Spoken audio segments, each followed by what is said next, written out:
Muito boa tarde a todos. Nós estamos fazendo essa live especial sobre o status do coronavírus aqui no estado do Rio Grande do Sul, para passar algumas informações para a nossa população, para a imprensa. Nesse momento que a gente observa um crescimento nos casos do estado e nas internações aqui no nosso estado, então é importante, com transparência, como sempre nós lidamos, apresentar essas informações para toda a nossa população.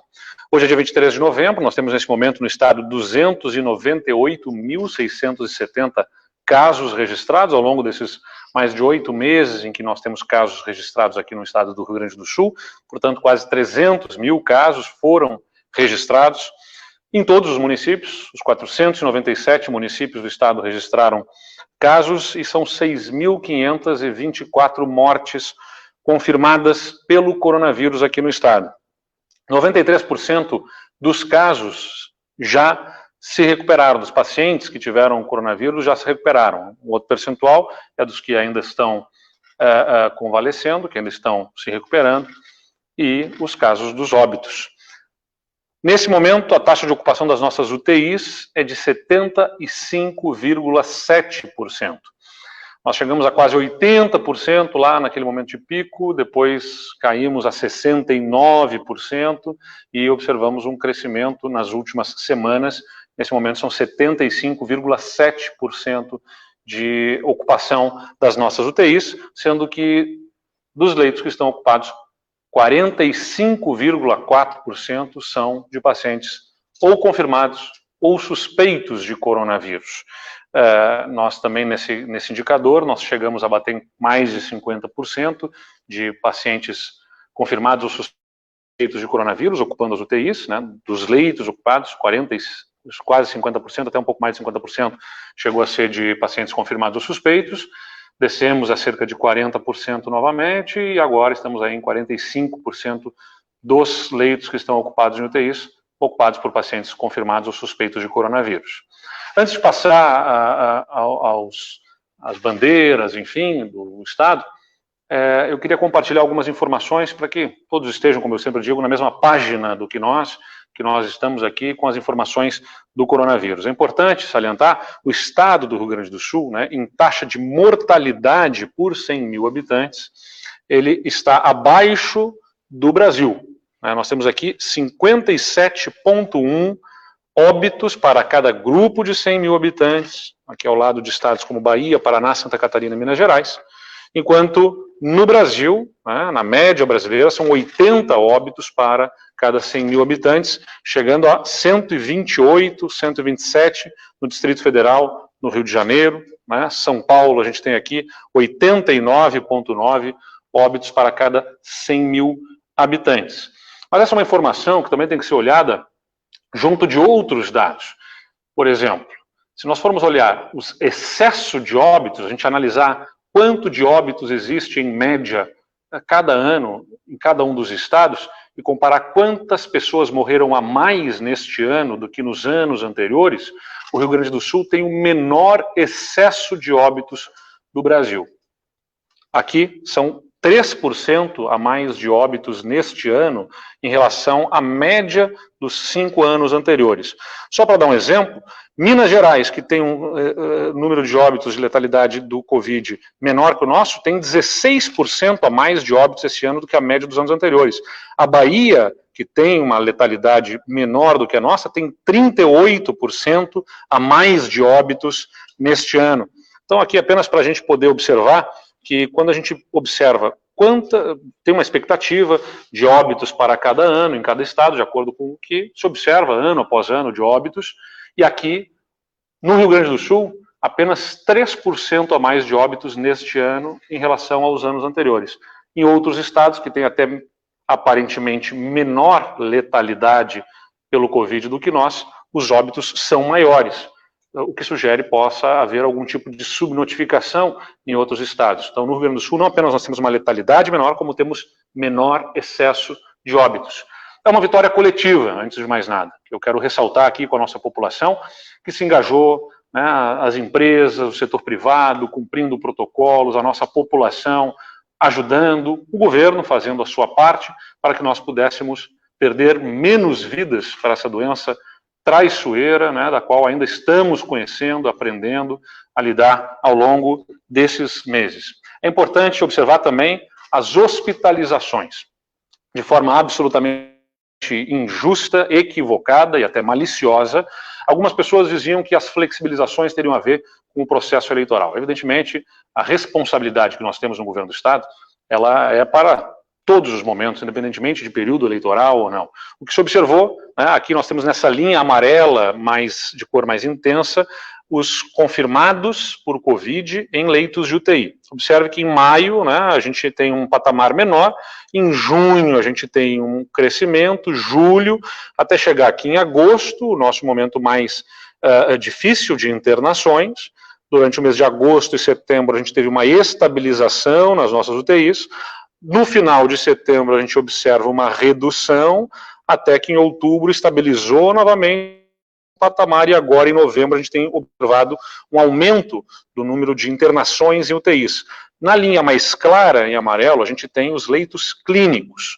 Da mesma forma, subiram até agosto, começaram a cair entre agosto e setembro, acentuaram essa queda em outubro, estabilizou essa queda, essa linha aqui em outubro, e depois, agora em novembro, internações em leitos clínicos já são, neste momento, no mesmo patamar do pico que nós tivemos nos leitos clínicos. Nos leitos de UTIs, também, nós temos um aumento das internações. As linhas lilás, aqui, mais pontilhada, e esta linha contínua, são os suspeitos, tanto em leitos clínicos quanto em leitos de UTI. Neste gráfico aqui, a gente observa a média móvel dos leitos clínicos, aqui em amarelo, aqui no estado. Então, o momento que a gente teve mais leitos clínicos ocupados lá em 29 de julho, confirmados para o coronavírus, foi de 995, e ontem, dia 22 de novembro, nós tínhamos 1.002 confirmados em leitos clínicos. A linha que a gente tem aqui, ela é a linha da variação semanal. Então, a gente observa aqui lá, quando tinha o crescimento de casos, a gente chegou a ter uma variação semanal que chegou a cerca de 30% de uma semana para outra, depois foi reduzindo essa variação semanal, até ser negativa, né, nesse patamar aqui, de redução de 10% a cada semana, e a gente observa aqui, desde final de outubro, né, que ela ultrapassa a linha do 0% aqui, começa a crescer, e agora a gente observa, no dia 22 de novembro, em relação à semana anterior, 18% de aumento de leitos clínicos em relação à semana anterior. Então vejam que lá no pico, dia 29 de julho, nós tínhamos 15% de aumento de uma semana para outra, e numa linha descendente. E agora a gente tem 18% e numa linha ascendente, o que gera, de fato, preocupação. Aqui a gente tem os suspeitos, né? O patamar atual de suspeitos em leitos clínicos representa 67% do pico anterior. Então, de certa forma, o que a gente observa aqui é que reduz ainda o número de suspeitos, o que significa melhor diagnóstico também. Os confirmados estão em patamar até um pouco superior ao momento do pico, mas os suspeitos estão menores aqui, né? Essa curva de suspeitos ela é menor do que o pico que nós tivemos de 814, que agora são 550, ou seja, né, 814 mais 900, 1.700, 1.800 confirmados e suspeitos, e agora a gente tem 1.500 somando confirmados e suspeitos. Então, tem um melhor diagnóstico dos casos, é o que se sugere aqui, mas quando a gente observa apenas os confirmados, a gente está falando do mesmo patamar nos leitos clínicos. Aqui, né, é a soma dos dois, justamente, confirmados e suspeitos. Então, a gente tinha 1.770 e agora são 1.552, lembrando também a linha contínua aqui, ela é a variação semanal. Esse gráfico aqui, ele é importante para entender também o tempo de hospitalização. Nós tínhamos, no passado, naquele momento do pico, cerca de 15 dias de hospitalização daqueles que se curavam. E essa média está aqui, né? Lá em abril, a gente tinha cerca de quase 15 dias de hospitalização em UTI para quem se curava, e o óbito até em torno de 18 dias aqui. Ao longo dos meses, o aprendizado que se tem em relação aos tratamentos para o vírus vai reduzindo esse tempo de internações nas UTIs. Se a gente pegar aqui setembro, que é o último dado consolidado, a gente tem uma média de menos de 10 dias, né, menos de 10 dias de hospitalização. Então, esse tempo a menor da hospitalização em leito de UTI, do tempo em que fica a internação na UTI para os pacientes que se curam, também ajuda a dar mais rotatividade, melhora a performance dos nossos leitos de UTI, o que nos dá melhor segurança da capacidade que nós temos dos leitos de UTI para atendimento da população. É um dado importante a ser compartilhado aqui também, porque isso tem a ver com esta curva de aprendizado. Ao longo de 8 meses, né, em que o mundo enfrenta a pandemia, aqui no Rio Grande do Sul, inclusive, nós fizemos um projeto de tele-UTI, na parceria com o hospital, o HCOR de São Paulo, até porque São Paulo, enfrentando a situação mais dramática e na frente do estado do Rio Grande do Sul, um grande centro do Brasil, tem a sua curva de aprendizado anterior. Então nós fizemos convênios que nos viabilizaram o acompanhamento dos técnicos do HCOR de São Paulo com os técnicos, os médicos, os especialistas nas UTIs aqui do estado do Rio Grande do Sul, até porque nós fomos expandindo muito rapidamente as nossas UTIs, e por isso fizemos essa parceria para viabilizar apoio técnico para garantir que todos os pacientes tivessem um melhor atendimento. E ao longo desse aprendizado, a gente observa então uma redução do tempo de internação, e como nós temos mais leitos de UTI e com internações com menor tempo, a gente tem melhor performance desse sistema, dessa estrutura, para garantir o atendimento para a nossa população. Aqui, o mesmo gráfico que a gente tinha mostrado antes sobre os leitos clínicos, agora sobre as UTIs do estado. Nós tivemos lá no pico, em 19 de agosto, 728 confirmados em leitos de UTI. Ontem eram 677. Lá no pico, em 19 de agosto, tinha 2% de variação em relação à semana anterior e numa curva descendente. É verdade, tinha chegado a mais de 35% aqui em julho de variação em relação à semana anterior nos confirmados de UTI. Neste dia 22 de novembro, a gente tem 677, com um crescimento de 8% em relação à semana anterior, e vejam, né, uma curva aqui, uma linha ascendente das internações. Aqui embaixo, a mesma coisa que a gente observou nos leitos clínicos, a gente tem um patamar de suspeitos menor do que aquele pico de 227 lá em 15 de agosto, ou seja, também melhor diagnóstico observado agora no nosso estado. Se a gente observar aqui a soma, né, suspeitos e confirmados, no pico em 16 de agosto nós tivemos 948, depois tivemos uma redução aqui nas internações, estabilizou ao longo do mês de outubro e novembro, e agora em novembro a gente começa a observar este crescimento com 818 pacientes ou suspeitos ou confirmados na data do dia 22 de novembro. E neste gráfico a gente tem em cinza a ocupação por pacientes de outras doenças, outras enfermidades, ou traumatismos, enfim, seja o que for. Em amarelo é a ocupação dos nossos leitos por pacientes confirmados de coronavírus. Então vejam, né, desde maio para cá, lá em junho começa a aumentar, em julho ocupa maior espaço, depois a gente tem uma redução aqui em outubro, mas acaba se estabilizando nesse patamar. Em lilás os casos suspeitos, em azul a linha dos leitos disponíveis, os leitos livres. Então vejam que a gente tem esta linha de chegamos a ter 570 leitos livres naquele pico, e agora nós temos 630 leitos livres. Isso é fruto dessa expansão forte que se fez da estrutura de saúde, né, que tinha aqui naquela época cerca de 1.700 leitos, e aqui vai a mais de 2.500 leitos entre a estrutura SUS e a estrutura privada aqui no estado. Desculpa, aquela tempo de internação que nós tínhamos mostrado antes era dos leitos clínicos. Aqui estão os leitos de UTI, na verdade. Quando eu tinha falado daquela estrutura deste gráfico aqui anterior, eram os leitos de clínicos, e aqui são os leitos de UTI.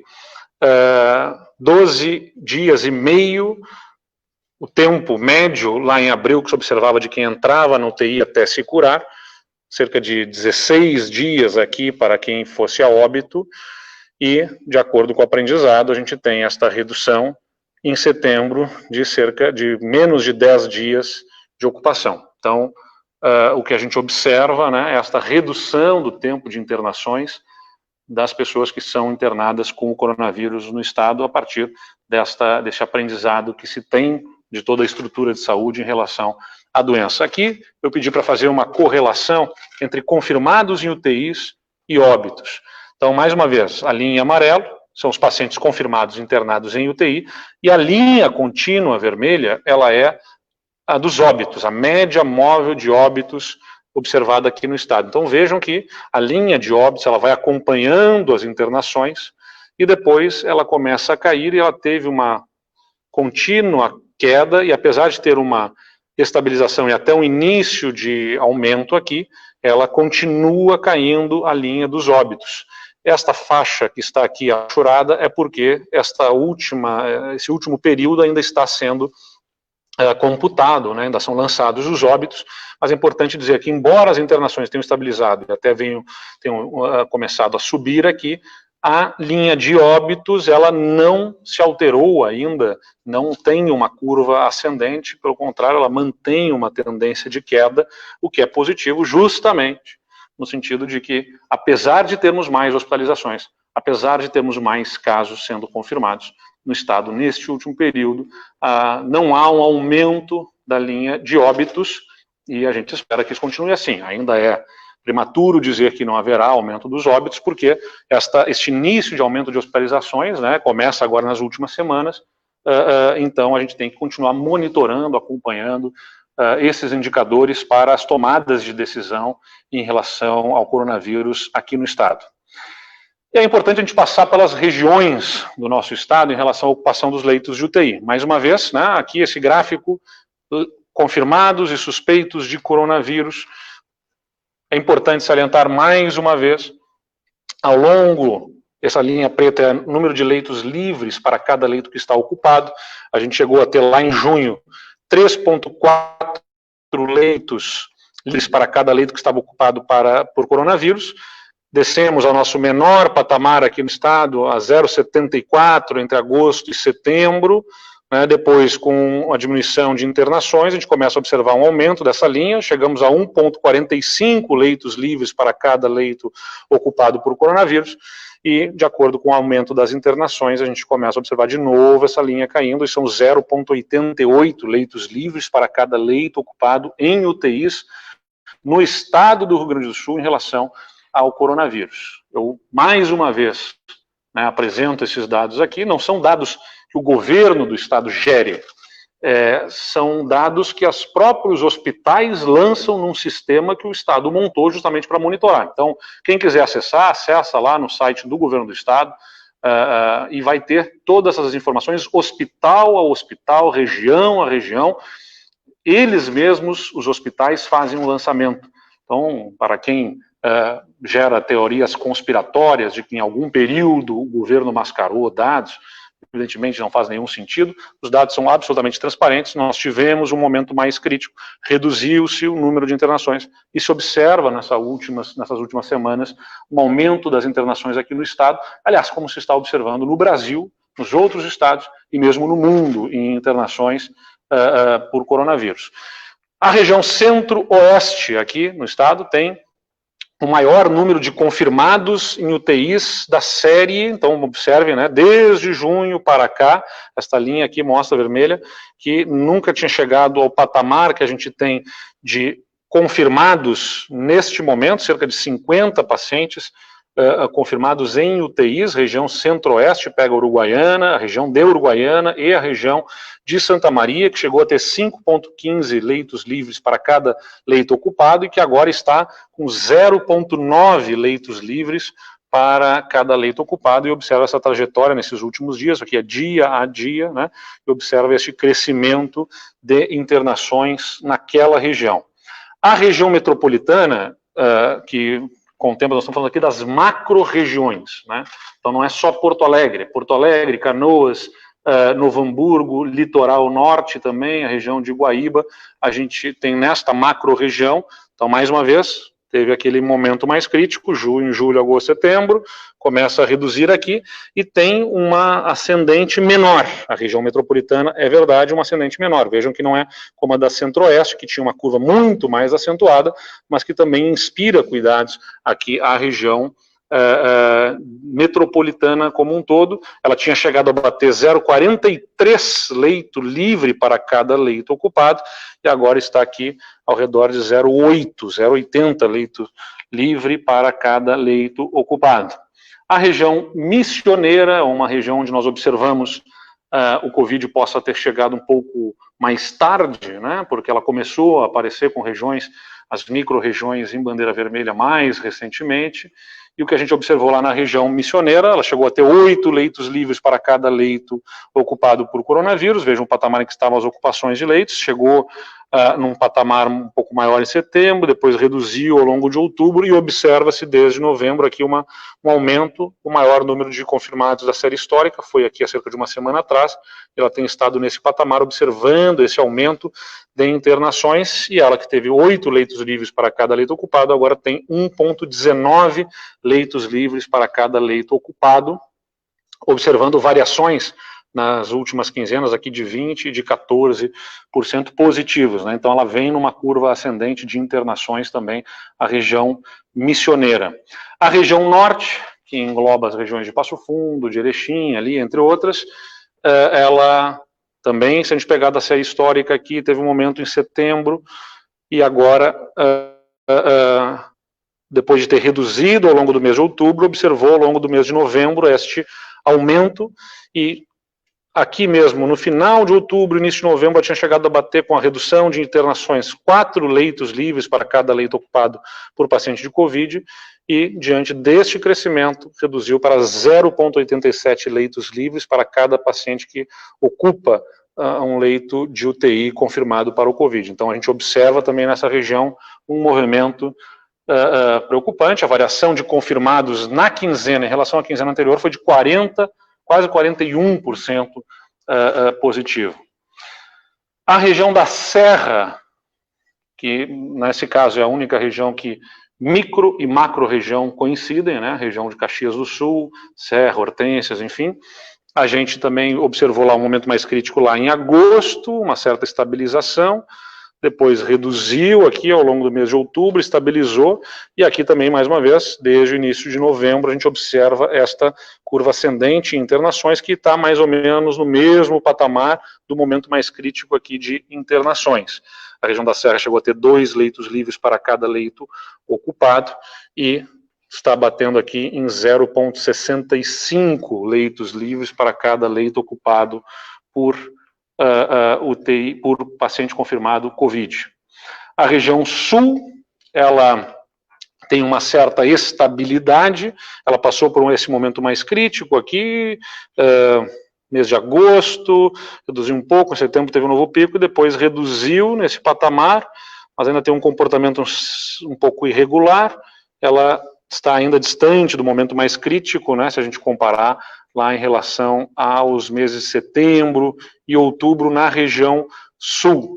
Ela teve 1,34 leitos livres, 3,64, 5, quando teve um melhor desempenho, agora ainda tem 2,42 leitos livres para cada leito ocupado por coronavírus. E por fim, a região dos vales, né, que pega Lajeado e Santa Cruz, também, depois de ter observado um momento mais crítico aqui ao longo dos meses de agosto e setembro, reduziu ao longo do mês de outubro e novembro, e observa, mais uma vez aqui, ó, novembro subindo, e perto do patamar lá, ainda menor, mas perto do patamar que teve aqui no mês de setembro, com variações quinzenais também de 33% nessa quinzena em relação à última quinzena, e da quinzena anterior em relação à outra, 15,38 pacientes confirmados. Então, nessas últimas quinzenas, a gente observou um aumento de internações, que não se refletiu até aqui num aumento de óbitos,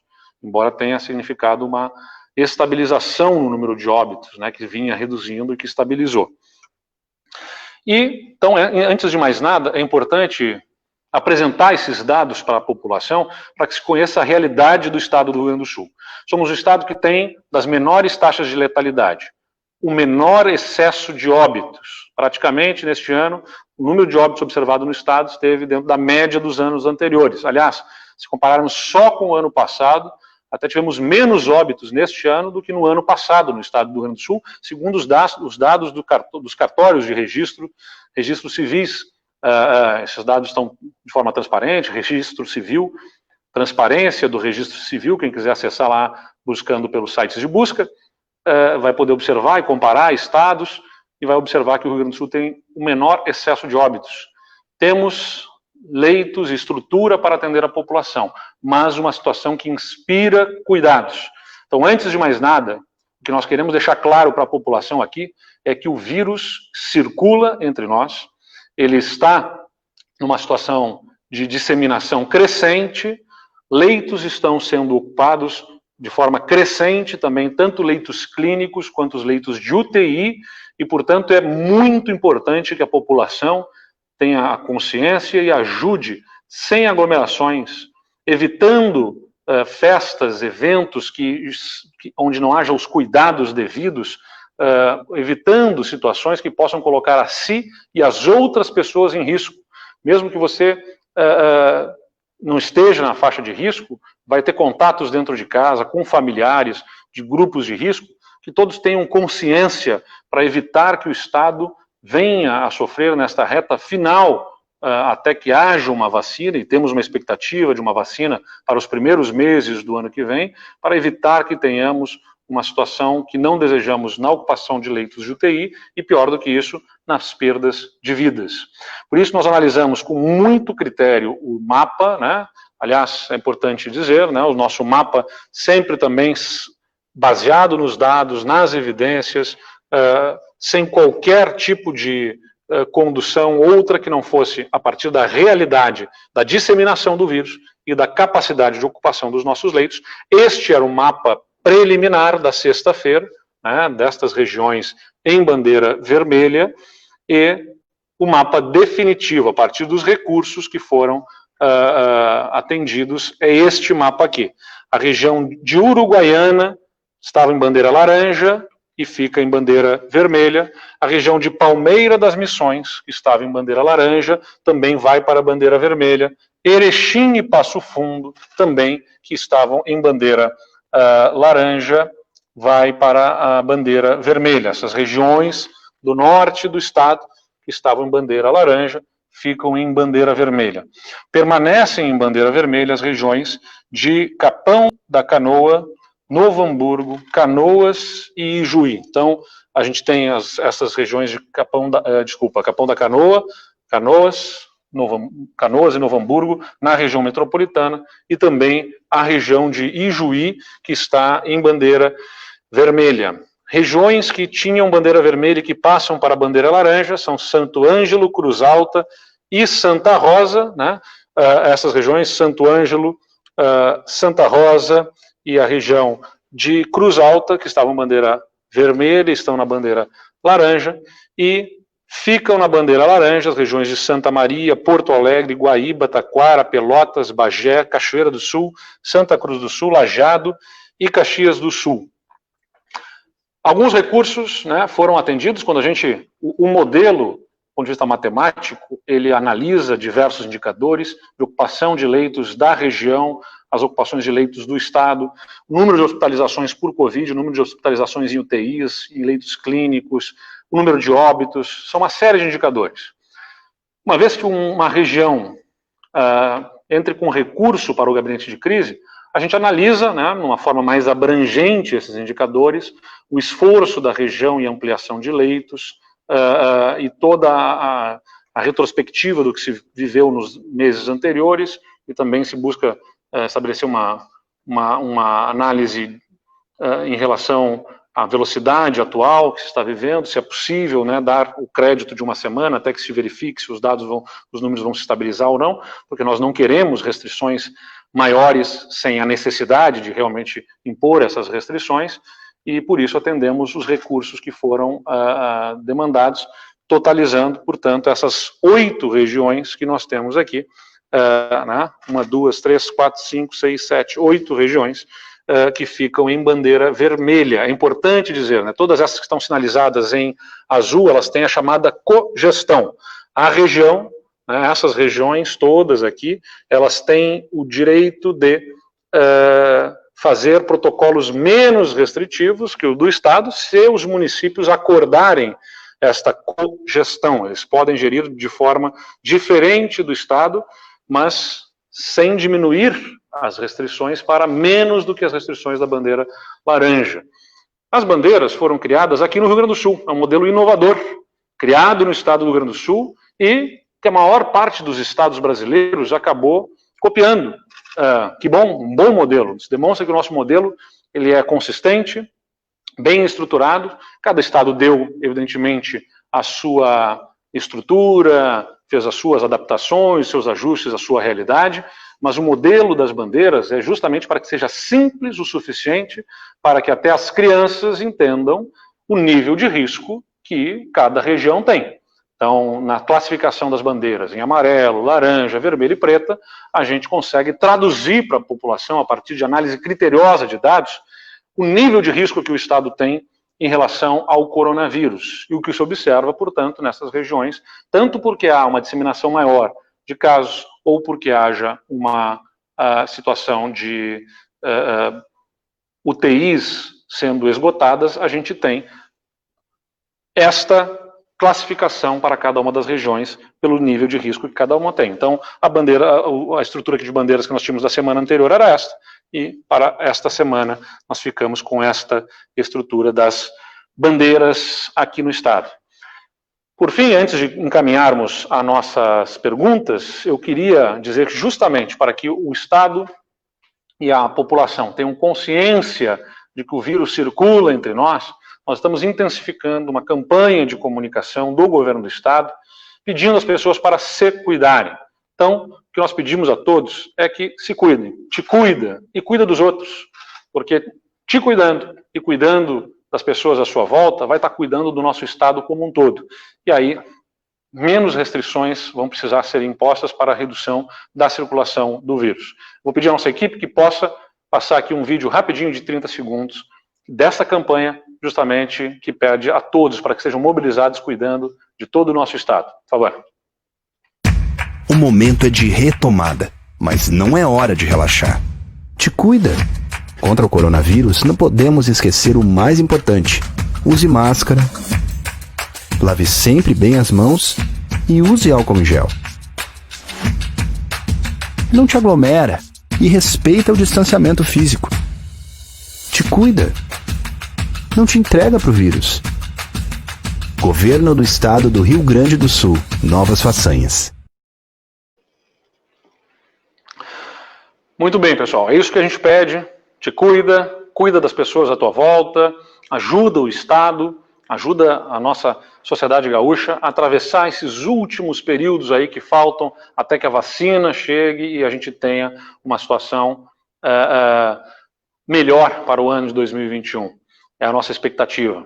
Agora, é importante que nós tenhamos a colaboração de todos. Isso não significa ter restrições maiores, significa a necessidade de nós termos todo mundo consciente, né? Se todo mundo ajudar, não tiver aglomerações, usar a máscara constantemente, usar o álcool gel, higienizar suas mãos, limpar as superfícies, especialmente onde há maior circulação de pessoas, limpar constantemente os ambientes, a gente ajuda esse vírus a circular menos, a haver menos contágio e, consequentemente, a gente poder chegar no período da vacina. Vamos passar às perguntas. A primeira pergunta, da Fernanda Câncio, do Jornal do Comércio, é: o governo avalia a possibilidade de voltar a restringir atividades econômicas no Estado?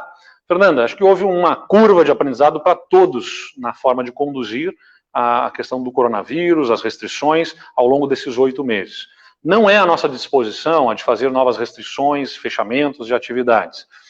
Mas estamos observando, inclusive, o aprendizado da própria Europa e de outros países onde se observa um crescimento de casos, para que, se for necessário, façamos as restrições de forma proporcional ao que se está vivendo. Como eu disse, embora nós tenhamos um crescimento de internações aqui no Estado, um crescimento do número de casos, a gente observa ainda uma contínua redução dos óbitos. Então, não entendemos que seja o caso de voltarmos a níveis de restrições que se observou no passado, até o presente momento.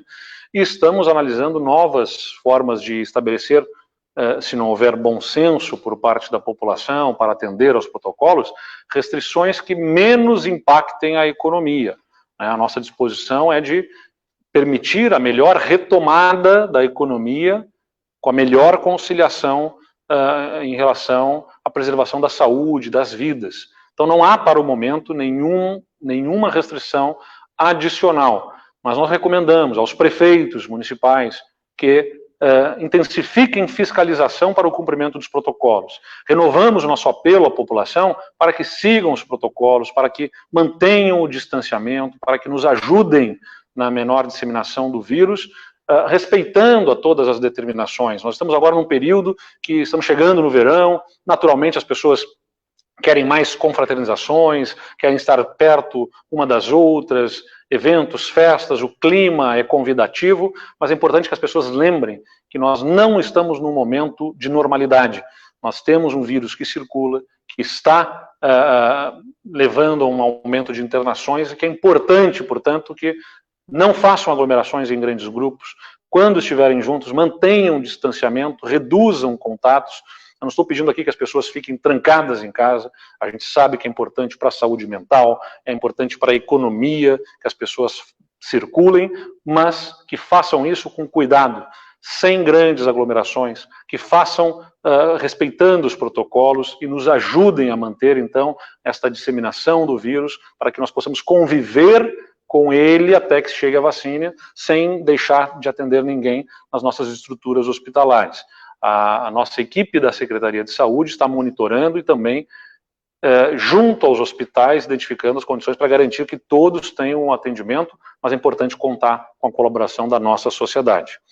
O Lucas Faustino, da Rádio Luz e Alegria, de Frederico Westphalen, pergunta sobre qual a posição em relação à polêmica que envolve os 6,86 milhões de testes para o diagnóstico do coronavírus comprados pelo Ministério da Saúde, que perdem a validade entre dezembro deste ano e janeiro de 2021 e ainda não foram distribuídos.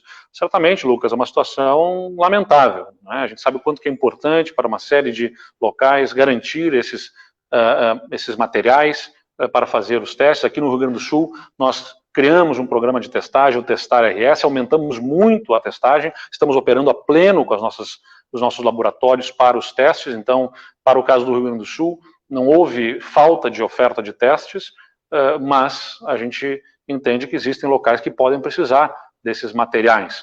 Então, vou até chamar aqui a nossa secretária de saúde, a Arita, para que possa também apresentar as informações em relação ao programa Testar, essa oferta de insumos, de materiais por parte do governo federal, e vou pedir também a Arita, que já também apresente aqui publicamente o que nós estamos conversando com os hospitais, né, ainda sobre cirurgias eletivas e estrutura de saúde para garantir o atendimento a toda a população em função desse crescimento de internações que a gente está observando aqui. Por favor, Arita. Boa tarde, senhor governador, boa tarde a todos. Realmente, o LACEN, assim como o laboratório lá da Fiocruz, tem nos dado respostas efetivas sobre a realização de testes RT-PCR. Tanto é que lá no início nós tínhamos, em média, 1.000 exames dia, estou falando da rede pública. Nesse último fim de semana, nós conseguimos, em média, 4.000 testes dia. E o Ministério da Saúde tem nos abastecido regularmente, inclusive com esse teste que foi noticiado que tem um volume expressivo no estoque lá do Ministério da Saúde. As nossas centrais de recebimento, de triagem, das amostras está funcionando em todas as regiões do estado, então a regularidade da realização dos testes está, digamos, acontecendo de uma forma satisfatória. Em relação a especificamente esses testes, esses 6.800.000, nós temos a informação de que o fabricante ainda não caminhou os estudos de estabilidade estendida para esses testes, porque é preciso que se tenha evidências técnicas de que é cientificamente e tecnicamente possível usar esse teste após essa validade pela qual ela foi adquirida. E, ao mesmo tempo, chegando a esses estudos, a Anvisa fará também uma análise técnica, dará o seu parecer, para que o Ministério da Saúde tome posição sobre isso. Nós estamos aguardando, não será talvez nos próximos dias, que o Ministério possa orientar os estados sobre a possibilidade da extensão da validade e da segurança da utilização desses testes. Como o nosso laboratório tem compatibilidade para uso desses insumos, e tanto é que hoje nós temos 70 mil testes em estoque, dos quais 31.900 são esses testes citados pela imprensa no final de semana. Tão logo o Ministério dê a posição oficial, nós vamos pedir mais testes, porque estamos fazendo mais testagem. Então, sobre essa primeira parte da questão, era isso. Quanto aos hospitais, nós estamos finalizando internamente aqui na Secretaria, junto com os departamentos que cuidam não só da contratualização de leitos de UTI, mas também tem que se fazer referência aos municípios em gestão plena. Nós estamos verificando se esses leitos que os hospitais estão pedindo para dar baixa ou para fechar, se eles estão sendo usados para outros pacientes ou se vão fechar porque eles foram abertos especificamente para a Covid. E também se esses leitos estão habilitados no Ministério da Saúde, ou seja, se eles estão com custeio federal ou até do Estado, porque o Estado, na medida que foi abrindo mais leitos, também garantiu, com recursos próprios, o pagamento das equipes, o custeio desses leitos de UTI, até que o Ministério da Saúde viabilizasse a devida habilitação ou sua prorrogação. Então, nesse sentido, nós gostaríamos de dizer que a orientação, neste momento, é que não feche nenhum leito, porque nós precisamos ter a segurança de que nenhum paciente ficará desassistido. Embora no auge da epidemia, nós sempre tivemos, em média, 500 leitos vagos para oferecer à população que necessitasse.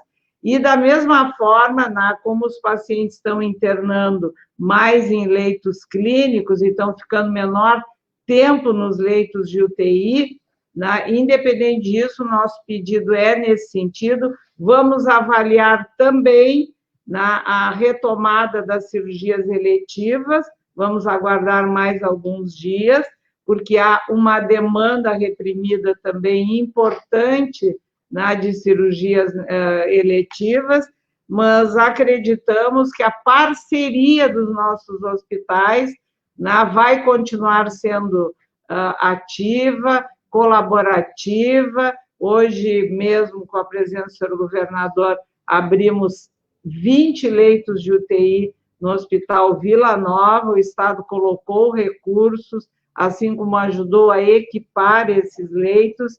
Então, contamos aqui com a solidariedade, mais uma vez, da nossa rede hospitalar e dos municípios em gestão plena, que são aqueles que contratam os grandes hospitais para que se mantenha abertos os leitos de UTI no estado do Rio Grande do Sul. Muito bem. Obrigado, secretária Arita, pelas informações e também por essa lembrança. A gente acabou de vir agora da inauguração de 20 leitos de UTI no Hospital Vila Nova, aqui em Porto Alegre, com a parceria da Bancada Federal Gaúcha, 3 milhões de reais da Bancada Federal Gaúcha. e outros 3 milhões de reais dos recursos do Tesouro do Estado. Esta obra, com apoio do governo do Estado, viabiliza 20 novos leitos de UTI aqui em Porto Alegre, com a parceria do Hospital Vila Nova. A última pergunta é do Eduardo Matos, da Rádio Gaúcha, que diz: alguns estados estão anunciando parcerias com laboratórios para agilizar o recebimento da vacina. Como o governo gaúcho está tratando essa questão? Aguardará a decisão do governo federal para a distribuição? Qual a estratégia para ter a vacina o mais rápido possível para o povo gaúcho? Olha, Eduardo, é importante dizer que a parceria que outros governos estaduais fazem em função dos laboratórios existentes, como é o caso do governo de São Paulo, que tem o Instituto Butantan, que já é fabricante histórico de vacinas para o Brasil todo, o Instituto Butantan de São Paulo, e o Estado do Rio Grande do Sul. Nós já fizemos o contato com o governo de São Paulo para que, se não houver a disponibilização das vacinas que podem ser mais rapidamente liberadas pelo Instituto Butantan, a partir da parceria com o laboratório chinês Sinovac, a Coronavac, se for o caso, fazermos a aquisição direta. Mas tudo leva a crer, todos os contatos que fazemos, que o governo federal cumprirá a sua tarefa de articulador, a partir do Programa Nacional de Imunização, das compras das vacinas e distribuição dessas vacinas. Existe uma tratativa com a Pfizer, com a vacina de Oxford e também com a Coronavac. Há uma expectativa de que o governo federal possa fazer a aquisição também desta vacina, para que nos primeiros meses do ano que vem elas sejam disponibilizadas à população. O que nós estamos fazendo como governo do Estado? Organizando a logística, os locais para acondicionamento das vacinas, com as estruturas das câmaras frias, tudo para que nós tenhamos toda a condição de que, assim que ela seja disponibilizada, possa ser recebida e ofertada a todos nessa estrutura de distribuição para a nossa população. O Brasil tem um Programa Nacional de Imunização consistente, há mais de 40 anos, é uma referência para o mundo, inclusive. Não faz sentido que haja disputa entre estados para alcançar a vacina. Mas, evidentemente, a gente mantém os contatos para, se for necessário, o governo do Estado fazer as suas aquisições. Mas eu acredito fortemente, o Ministério da Saúde não faltou com o Estado do Rio Grande do Sul, foram ofertados recursos, habilitação de leitos, foi ofertado os equipamentos de respiradores e tudo mais. Não há motivo para nós entendermos que não haverá agora, no momento da imunização, a mesma parceria por parte do Ministério da Saúde em relação aos estados. A gente confia nisso e, claro, conversamos com os outros estados e também com o governo federal e com o Congresso Nacional. Estive conversando com o presidente da Câmara dos Deputados, o presidente do Senado, e tudo que nós temos conversado até aqui nos dá boa expectativa em relação ao apoio do governo federal para garantir a imunização aos brasileiros de todos os estados do Brasil. Era isso por hoje, pessoal. Quero mais uma vez renovar aqui o nosso apelo à população. O vírus circula entre nós. Não voltamos à normalidade. É importante que todos ajudem. Te cuida do Rio Grande, cuida das pessoas que estão à tua volta e nós vamos superar este momento, como já temos dado bom exemplo para o Brasil e para o mundo a partir do nosso estado do Rio Grande do Sul. Muito obrigado e até mais.